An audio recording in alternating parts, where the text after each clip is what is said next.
The current armed conflict began in June 2011.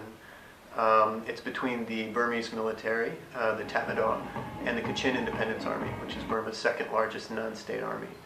While the conflict began in June 2011, it actually dates back a decade.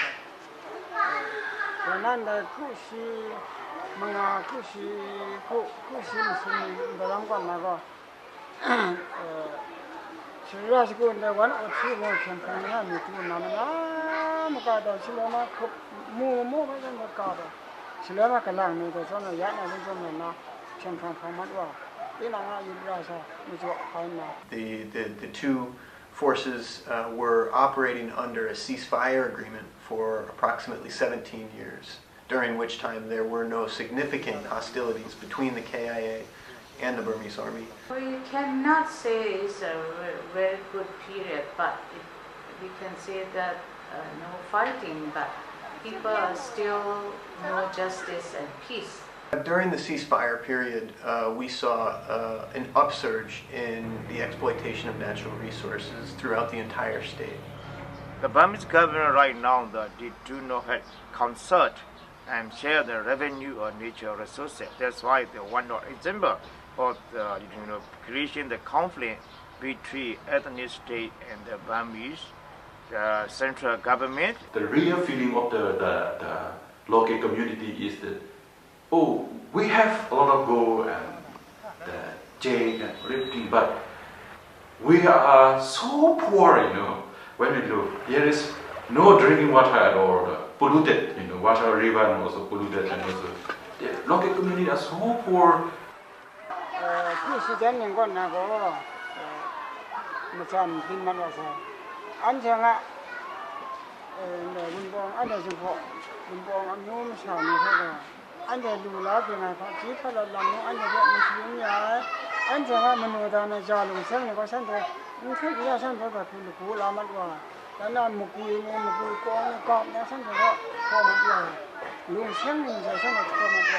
So if we look at the fact that natural resource and energy projects have become a factor in new conflicts in the country, then we need to understand that people in Burma who used to be threatened by men with guns are now being threatened by men with briefcases backed up by men with guns.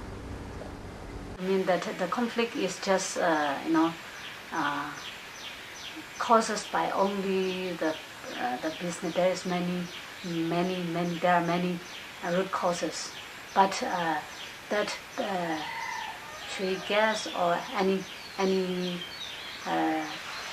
investment project are also one of the main causes that the conflict.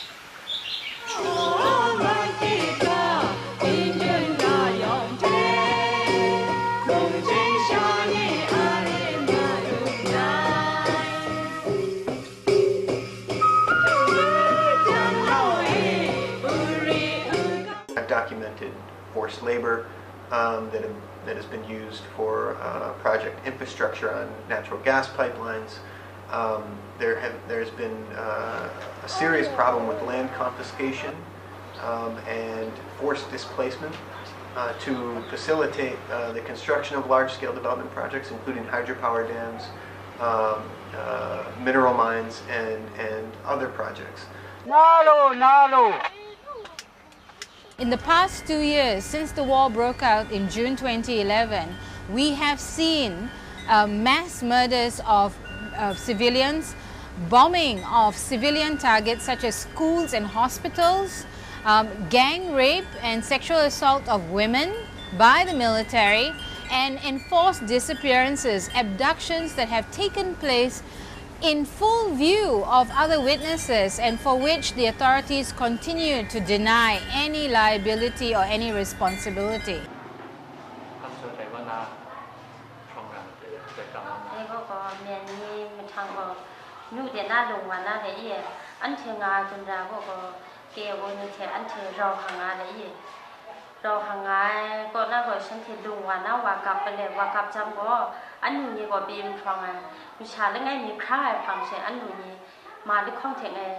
phong bù mặn hòa đây khum sum ya chỉ phật ngày đây có na bù mặn hòa đang đây có xích mà khum khum ya xin đây có tu đây 너도 안에 평화라는 거, 근데 년이 뭐라 그다 안에 먹으면 사니까 하늘 시험 따고 그래서 안에 먹으면 사냐, 다 낫거야, 낫거야서 안에 먹나 사만 이면서, 평화내면 산도 잡고 나 수술 가고, 이런 거 스나까 봐는 저 가쁘는 저 하나 그냥 Serious international crimes have continued to take place in the past 3 years, despite the so-called opening of reforms in the country.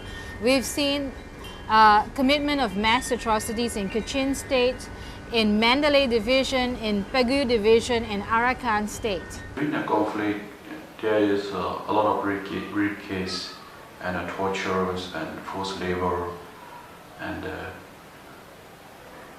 human rights abuses in the Kachin area.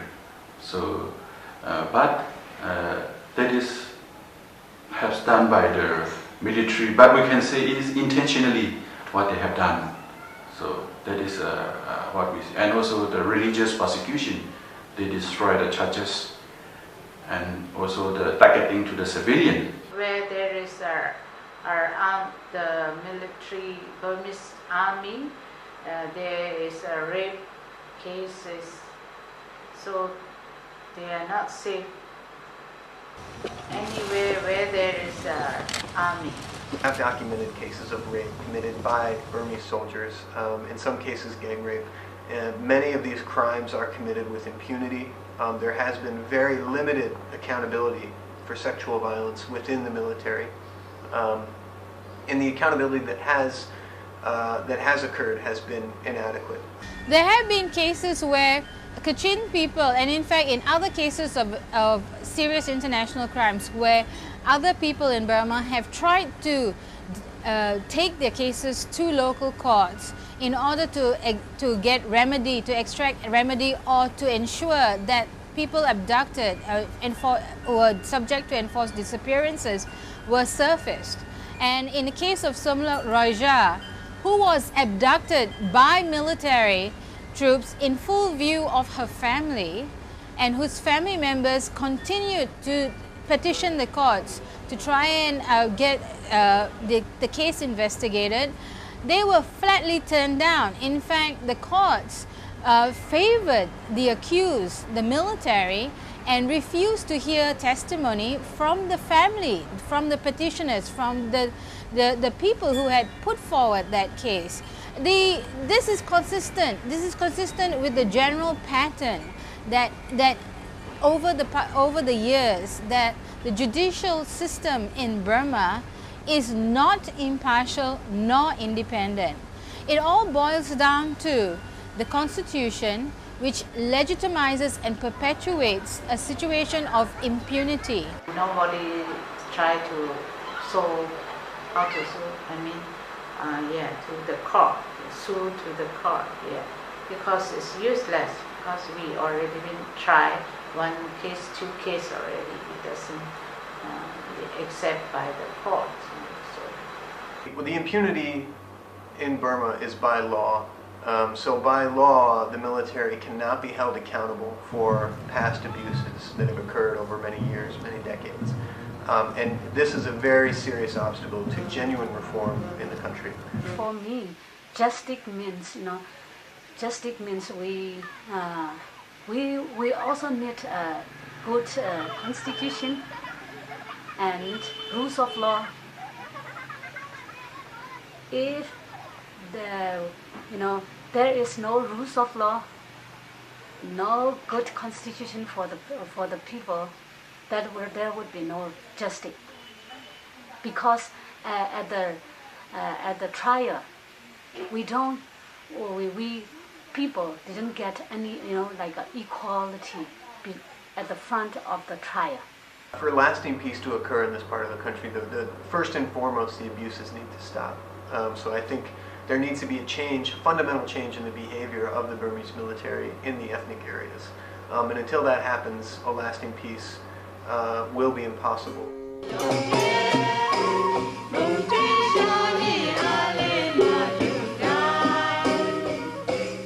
Oh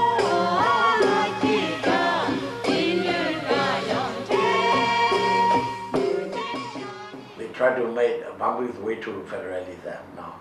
Very dangerous. So we need to clear the real federal system rather than Bambi's way to federalism.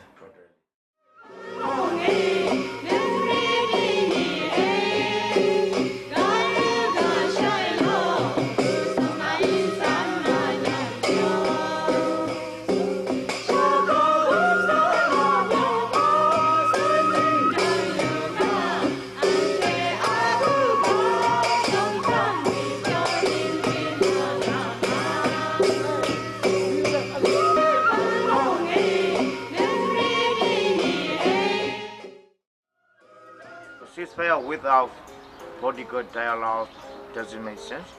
Otherwise, ceasefire is not sustainable without move forward to the political dialogue.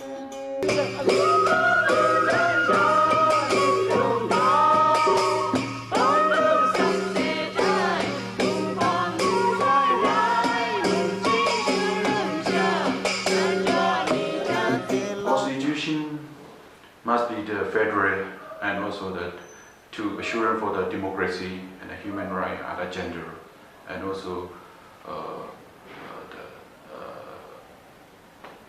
division of power, like a natural resources management, or that is a division of the power. Ya tem sabli dapa kota go lewa se spana simsa lamwa de panggon ma jan lang khong lang ko. Even though they said they will reduce, the government said, well, both of us will try to reduce the fighting. But actually, just after the last meeting, fighting was happening in northern Shan State again. I heard that the fighting started because of the Burmese troops trying to enter, enter to the KIA territory.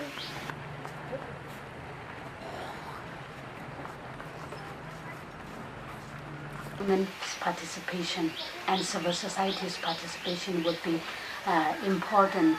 It is important for the for the change, for transformation.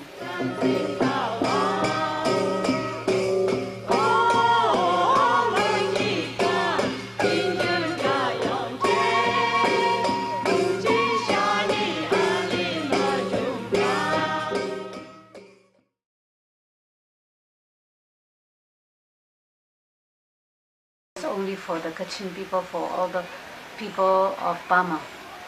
So I would like to say ask the international community.